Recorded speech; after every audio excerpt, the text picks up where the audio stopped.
नमस्कार, मैं हूं रविंद्र जैन और आप देखना शुरू कर चुके हैं सबकी खबर।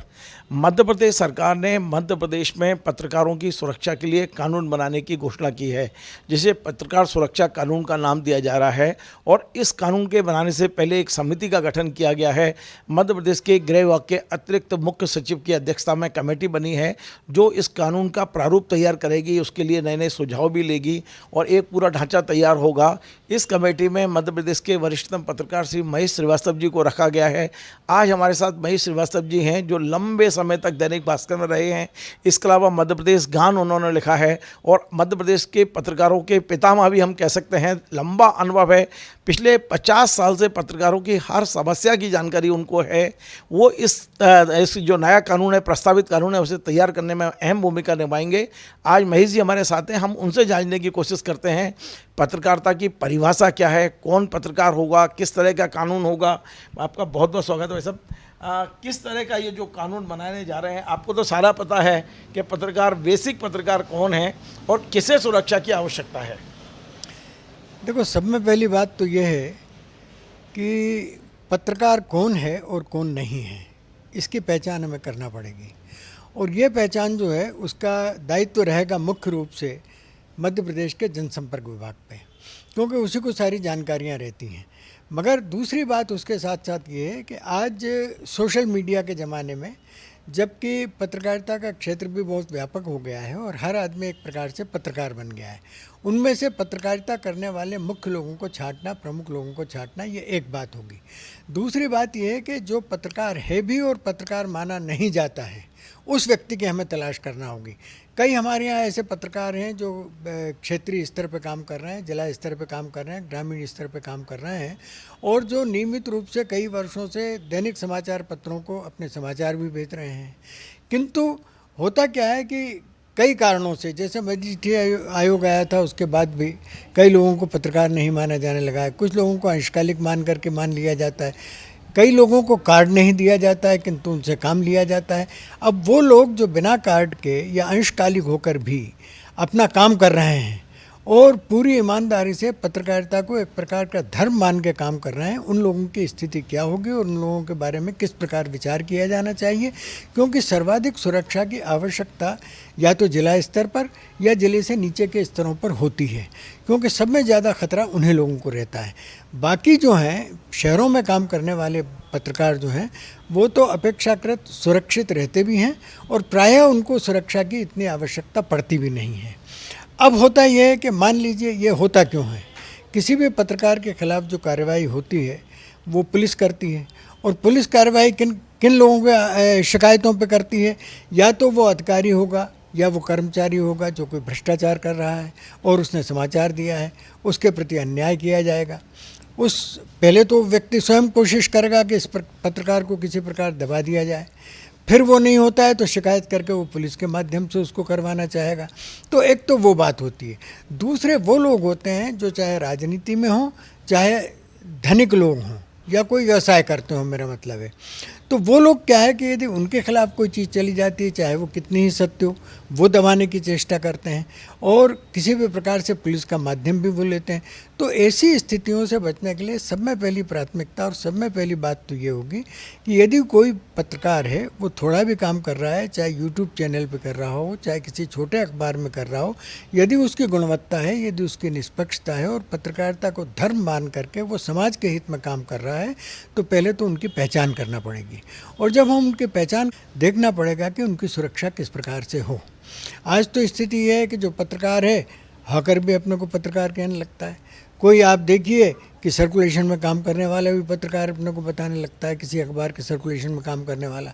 और दुर्भाग्य ये होता है कि अखबार में तो कई प्रकार के काम होते हैं। जो एडिट पेज पे काम कर रहा है, प्रांतीय को देख रहा है या अन्य काम कर रहा है, लेख वगैरह देखने के, वो पत्रकार माना ही नहीं जाता है। तो सब में पहले तो हमें ये बात देखना पड़ेगी जो जनसंपर्क के माध्यम होगी कि हम पत्रकार कौन है इसको तय करें, और ये तय करने के बाद उन कारणों की हम तलाश करें जिनके कारण उसको असुरक्षा उत्पन्न होती है। वो उत्पन्न होती है, उसके बाद हम इसको ये देखें कि उन कारणों को किस प्रकार हटाया जा सकता है। और यदि कोई ऐसा कारण उत्पन्न होता है कि और अपराध तो सब करते हैं, पत्रकार भी कर सकता है, पंडित भी कर सकता है, राजनेता भी कर सकता है। तो यदि कोई अपराध हुआ है तो वो अपराध किस श्रेणी का है और किस स्तर पर उसको डील किया जाना चाहिए। एक चीज़ और है कि मध्य प्रदेश में लंबे समय से, आप तो करीब 40-45 साल से आप लगातार देख रहे हैं, आखिर अभी इस समय पत्रकार सुरक्षा कानून की आवश्यकता क्यों पड़ी है? आपको लगता है कि वास्तव में मध्य प्रदेश में पत्रकारों पर खतरा है या उनके ऊपर कहीं ना कोई प्रॉब्लम है, इसकी वजह से ये बनाने की आवश्यकता है? मांग क्यों? मतलब कानून तभी बनता है जब उसकी आवश्यकता होती है।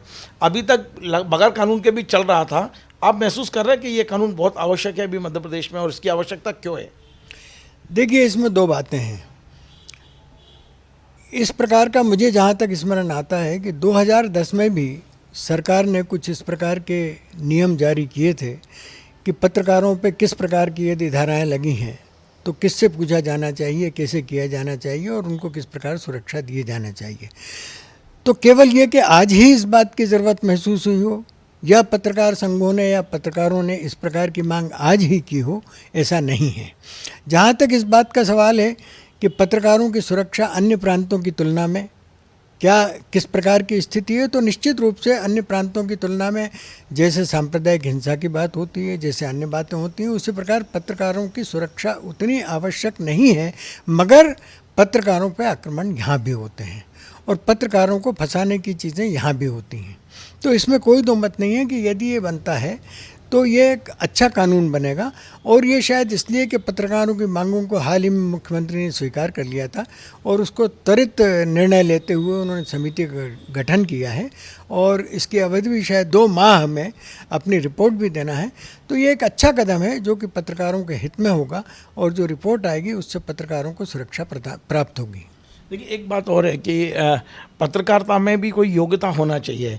इंजीनियर को आप देखेंगे उसका सर्टिफिकेट होगा, या किसी भी विधा में, हम किसी भी व्यवसाय में देखेंगे उसकी एक न्यूनतम योग्यता रखी गई है।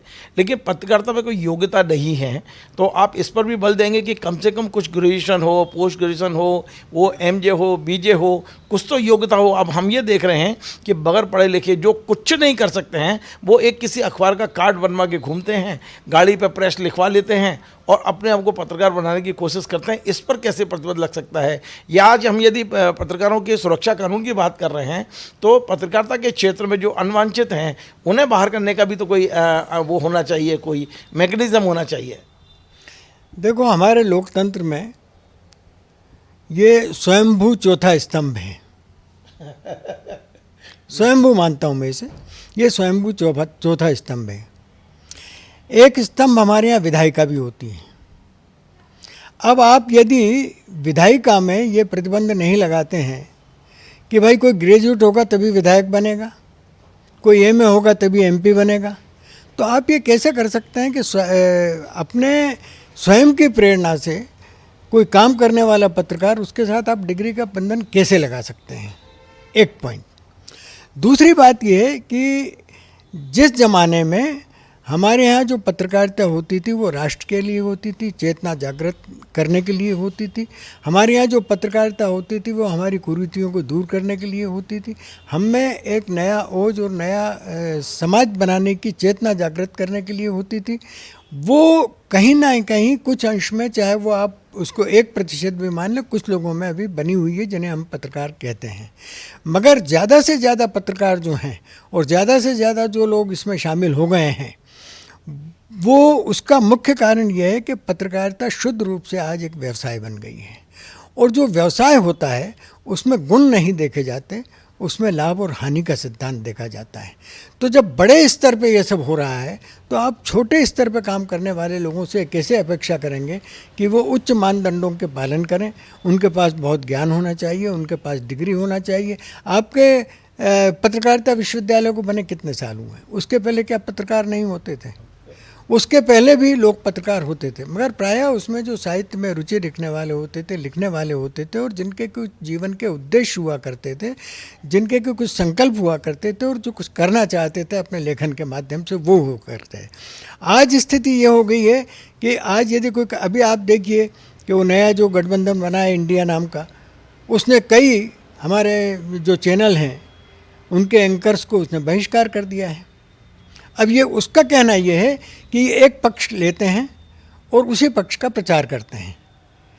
सत्ता का ये दुर्गुण है, जो भी सत्ता में होगा और जब भी सत्ता में हुआ है, उस सत्ता का यह दुर्गुण है कि वो पत्रकार या पत्रकारिता को सब में पहले अपने अधीन करना चाहता है। पक्षकार बनाते हैं। उसे पक्षकार भी कह सकते हो। अपने अधीन और पक्षकार बना, पक्षकार तभी बनेगा जब कोई व्यक्ति उसके अधीन होगा, चाहे वो घोषित रूप से हो या अघोषित रूप से हो, तो वो अधीन करना चाहता है। इसका सब में जो खतरनाक उदाहरण था वो था आपका इमरजेंसी का, जिसमें सारी पत्रकारिता को एक तरफ कर दिया गया था। आप वही छापेंगे जो वो स्वीकृत करते हैं, जो उनकी मर्जी है, जो आप वो करेंगे, नहीं तो आपके लिए जेल के दरवाजे खुले हुए हैं। कमोबेश ये हर सत्ता करती है, और हर सत्ता के करने, और ये क्यों करती है आप देखिए, इसमें भी एक बड़ा मज़ेदार चीज़ है। आज जो हमारे एंकर्स हैं या जो संपादक भी हैं या जो रिपोर्टर्स हैं, क्या वो स्वतंत्र हैं अपनी तरह से अपना काम करने के लिए? पहला प्रश्न ये होना चाहिए। वो लोग करते हैं उन लोगों के इशारे पर जो तथाकथित रूप से या तथाकथित रूप से वास्तविक रूप से उससे स्वामी हुआ करते हैं, जिसे हम मैनेजमेंट नाम का कहते हैं। इंडिया ने भी जो कहा है वो बड़ा पॉलिटिकल है। पॉलिटिकल इसलिए है, उसने सीधा सीधा उन मालिकों के बारे में कुछ नहीं कहा जो वास्तव में सत्ता के गुलाम हो जाते हैं। उसने बलि का बकरा किसको बनाया है? जो हमारे एंकर्स हैं। और ये पत्रकारों के साथ ये स्थितियां और ये कठिनाइयां हर जगह आती हैं। आज एक जगह आई हैं, कल अखबारों में भी हो सकती हैं, कल और कहीं भी हो सकती हैं। तो इस प्रकार से ये कठिनाई, तो ये पत्रकारिता के पूरे इस ढांचे में जो कि व्यावसायिक हो गया है, उसमें से भी कुछ पवित्र पत्रकारों को छांटना बहुत कठिन काम है। और फिर ये जो जैसे बरसात में आती है तो नाले में बहता है तो उसमें कंकर भी आ जाते हैं, कीचड़ भी आ जाता है, ढूंढ भी आ जाते हैं, गंदगी भी बह के आ जाती है। इस समय क्या है कि पत्रकारिता हमारे लोकतंत्र में जिस प्रकार से पत्रकारिता में बाढ़ आई हुई है, उस बाढ़ में कई चीज़ें आ गई हैं जो गंदगी हैं। उस गंदगी को छांटने के लिए भी मैं अपना ये प्रयत्न करूंगा कि एक उसका बिंदु ये भी हो कि हम वास्तविक पत्रकार की तलाश करें, और ये निश्चित रूप से जनसंपर्क के माध्यम से ही हो सकती है, और उसी का दायित्व है, उसी को जानकारियां रहती हैं। तो पहला बात तो ये है कि उसकी हम तलाश करें।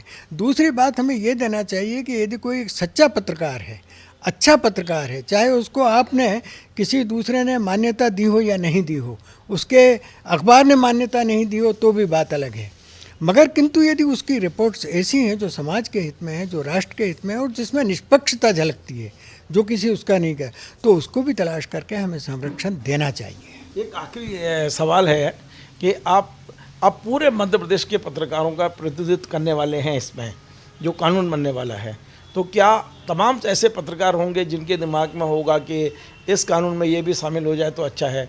इस चैनल के माध्यम से आप उन तमाम पत्रकारों को आह्वान करेंगे कि आपके पते पर, आपको व्हाट्सएप पे कैसे भी उनके मन में जो सुझाव है वो आप तक पहुंचाएं? मैंने पहला तो काम ये किया कि मेरे पास एक दो लोगों के कुछ जानकारियां थीं, तो आपकी एक पत्रकार संघ, श्रमजीवी पत्रकार संघ के मिस्टर शारदा हैं, तो मैंने उनको सब में पहले ये मैसेज, राधा वल्लभ शारदा, मैंने कहा कि भाई आपके जो भी सुझाव हो मुझे भेजिए। आपकी यूनियन, क्योंकि यूनियन के काम करने वालों के पास सबकी जानकारी रहती है। इसी प्रकार जो आपका राष्ट्रीय पत्रकार संघ है, उसके अध्यक्ष को भी मैं लिखूंगा कि आप भी अपने जो सुझाव मुझे दें, ताकि मैं उसको, और व्यक्तिगत तौर पे कोई देना चाहे तो आपको भेज सकते हैं। और व्यक्तिगत तौर पे तो पूरे प्रदेश में जो भी पत्रकार मुझे भेजेगा मैं उसको पूरे ध्यान से पढ़ूंगा। आप चैनल पे अपना एड्रेस बता दीजिए ताकि लोग आपको भेज सकें। मैं मोबाइल नंबर की इसलिए बात नहीं कर रहा हूँ कि हर व्यक्ति फ़ोन करके परेशान ना करे, पर आप अपना यदि पता बता देंगे तो लिख के कम से कम वो पत्र भेज सकता है।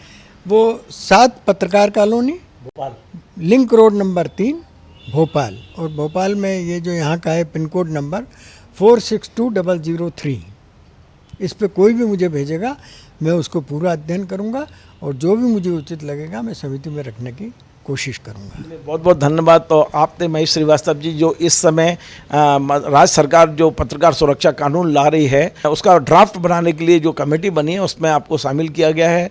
वरिष्ठतम पत्रकार हैं और उनका साफ कहना है कि जनसंपर्क के माध्यम से भी कोशिश करेंगे कि वास्तविक पत्रकार को इस कानून का लाभ मिल सके।